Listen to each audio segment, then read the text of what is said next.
നമസ്കാരം. Party secretary എന്ന നിലയിൽ താൻ വലിയൊരു പരാജയമാണെന്ന് തെളിയിച്ച എം.വി. ഗോവിന്ദൻ ഇപ്പോൾ സ്വന്തം അണികളിൽ നിന്ന് മാത്രമല്ല സ്വന്തം വീട്ടിൽ നിന്ന് വരെ ട്രോളുകൾ കിട്ടിക്കൊണ്ടിരിക്കുകയാണ്.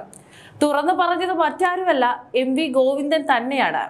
CPM തിരുവനന്തപുരം ജില്ലാ കമ്മിറ്റി യോഗത്തിലാണ് ഗോവിന്ദൻ മാഷ് പരസ്യമായി ഇത് തുറന്നു പറയുന്നത്. വാർത്താ സമ്മേളനങ്ങളിലെ തന്റെ ശരീരഭാഷ കണ്ട് സ്വന്തം മകൻ വരെ മാഷോട് ചോദിച്ചത്രേ അച്ഛൻ വല്ലപ്പോഴും കണ്ണാടിയിൽ നോക്കാറുണ്ടോ എന്ന്. പത്രസമ്മേളനങ്ങൾ കഴിഞ്ഞാൽ അതൊന്നുകൂടി ഇരുന്ന് കണ്ടു നോക്കണമെന്നും പെരുമാറ്റത്തിൽ പക്വത വേണമെന്നും സ്വന്തം മകൻ ഉപദേശിക്കുന്ന അവസ്ഥയിലാണ് ഇന്ന് CPMന്റെ സംസ്ഥാന സെക്രട്ടറി എത്തി നിൽക്കുന്നത്. മകന്റെ വക വീട്ടിൽ നിന്ന് കിട്ടിയ വിമർശനം പോരാഞ്ഞിട്ടാണ് തിരുവനന്തപുരം ജില്ലാ കമ്മിറ്റി യോഗത്തിൽ അണികൾ ഗോവിന്ദൻ മാഷയെയും പിണറായി വിജയനെയും വലിച്ചു കീറി ഭിത്തിയിലൊട്ടിച്ചത്. തെരഞ്ഞെടുപ്പ് തോൽവിക്ക് കാരണം പിണറായി വിജയന്റെ വൺമാൻ ഷോ ആണെന്ന് അണികൾ പരസ്യമായി കുറ്റപ്പെടുത്തുകയും ചെയ്തിട്ടുണ്ട്. സർക്കാർ എന്നാൽ പിണറായി വിജയൻ മാത്രമായിരുന്നെന്നും ഈ പിണറായിസമാണ് പാർട്ടിയെ കുഴി തോണ്ടിയതെന്നും വിമർശനമുയർന്നു. ഇതിലും വലിയ കൊള്ളരുതായ്മയാണ് KK ശൈലജ ടീച്ചറെ ഒതുക്കാൻ വേണ്ടി ഈ നേതൃത്വം ഒത്തുകളിച്ചു എന്നത്. രണ്ടാം പിണറായി സർക്കാരിൽ ശൈലജ ടീച്ചറെ മന്ത്രിയാക്കാതിരിക്കാൻ വേണ്ടി മാത്രം പുതിയ വ്യവസ്ഥകൾ ഉണ്ടാക്കിയ ഗോവിന്ദനും പിണറായിയും പാർട്ടിയെ കൊന്നു കൊലവിളിക്കുകയായിരുന്നു. കോടിയേരി ബാലകൃഷ്ണന്റെ അഭാവം പാർട്ടി ഇപ്പോൾ ശരിക്കും അറിയുന്നുണ്ട്. നേതാക്കൾ പാർട്ടി വിട്ടു പോകുമ്പോൾ പോകുന്നവർ പോകട്ടെ എന്ന ധാർഷ്ട്യം കോടിയേരി ഒരിക്കലും കാണിക്കില്ലായിരുന്നു. G. സുധാകരൻ പാർട്ടി വിടാൻ ഇടയാക്കിയത് പോലും M.V. ഗോവിന്ദന്റെ നിലവാരമില്ലാത്ത പരിഹാസങ്ങളായിരുന്നു. എന്തൊക്കെ വിഡ്ഢിത്തങ്ങളാണ് ഈ മനുഷ്യൻ പാർട്ടി സെക്രട്ടറിയുടെ കസേരയിൽ ഇരുന്ന് വിളമ്പിക്കൂട്ടിയത്.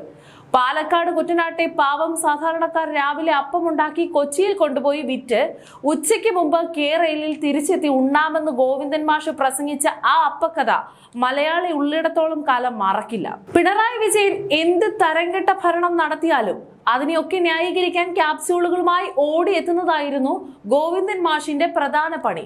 2 തവണ വിജയിച്ചവരെ എല്ലാം തെരഞ്ഞെടുപ്പ് മാനദണ്ഡം പുറത്തു മാറ്റിയപ്പോൾ പിണറായി വിജയന് മാത്രം വേണ്ടി പ്രായപരിധിയിലും സീറ്റിന്റെ കാര്യത്തിലും ഇളവുകൾ നൽകിയത് എന്തിനായിരുന്നുവെന്ന് സ്വന്തം അണികൾ ഇപ്പോൾ ചോദിക്കുകയാണ്.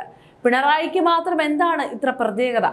ഇതിനെല്ലാം പുറമെയാണ് തളിപ്പറമ്പിൽ സ്വന്തം ഭാര്യ PK ശ്യാമളയെ മത്സരിപ്പിക്കാൻ ഗോവിന്ദൻ മാഷ് കാണിച്ച ബുദ്ധി.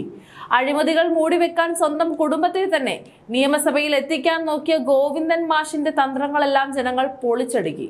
തോൽവിയുടെ പശ്ചാത്തലത്തിൽ സ്വന്തം വീഴ്ചകൾ മറയ്ക്കാൻ ഇപ്പോൾ DYFIക്കാരെ ഉപദേശിക്കാൻ ഇറങ്ങിയിരിക്കുകയാണ് ഗോവിന്ദൻ മാഷ്.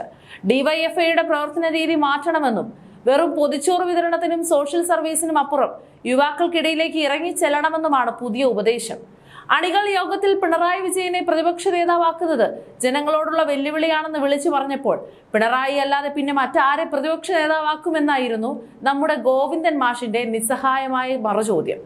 പാർട്ടി തെരഞ്ഞെടുപ്പിൽ തോറ്റു തുന്നം പാടിയിട്ടും AKG സെന്ററിലെ തന്റെ കസേര എങ്ങനെയെങ്കിലും ഉറപ്പിച്ചു നിർത്താൻ വേണ്ടിയുള്ള താത്വിക അവലോകനത്തിലാണ് ഇപ്പോഴും ഗോവിന്ദൻ മാഷ്. സ്വന്തം മകൻ പറഞ്ഞതുപോലെ ആ കസേര സംരക്ഷണ അവലോകനമൊക്കെ ഒന്ന് നിർത്തിവെച്ച് വല്ലപ്പോഴും കണ്ണാടിയിൽ ഒന്ന് നോക്കുകയാണെങ്കിൽ പാർട്ടി തോറ്റതിന് പിന്നിൽ അപ്പക്കഥയല്ല, യഥാർത്ഥത്തിൽ നിങ്ങളുടെയൊക്കെ ഈ മണ്ടത്തരങ്ങളും ധാർഷ്ട്യവുമാണെന്ന് സ്വന്തം അണികൾക്ക് മുൻപേ നിങ്ങൾക്ക് തന്നെ കണ്ടെത്താമായിരുന്നു.